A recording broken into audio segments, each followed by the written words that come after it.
महज 12 साल की उम्र में उन्होंने एक जंगली और बिगड़ैल घोड़े को काबू में कर लिया था। यह ब्यूसीफेलस नाम का एक विशाल और जंगली घोड़ा था, जो बाद में लगभग जीवन भर उस बच्चे का साथी रहा। यह बच्चा बड़ा होकर अलेक्जेंडर द ग्रेट यानी सिकंदर महान कहलाया और प्राचीन दौर की सबसे प्रसिद्ध शख्सियतों में एक बन गया। मैसिडोनिया के रहने वाले सिकंदर का जन्म 356 ईसा पूर्व में हुआ था। मैसिडोनिया उत्तरी यूनान से बाल्कन तक फैला हुआ इलाका था।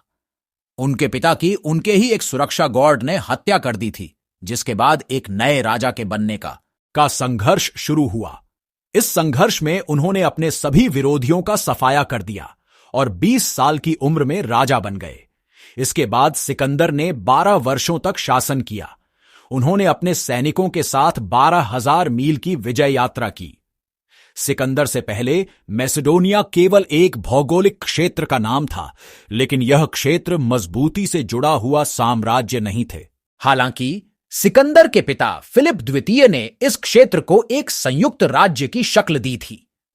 सिकंदर की मां ओलंपियास उनके पिता फिलिप द्वितीय की तीसरी या चौथी पत्नी थीं और इसलिए महत्वपूर्ण थीं क्योंकि उन्होंने परिवार में पहले लड़के को जन्म दिया था, यानी सिकंदर के रूप में उन्होंने राज्य को उत्तराधिकारी दिया था। इतिहासकार लिखते हैं कि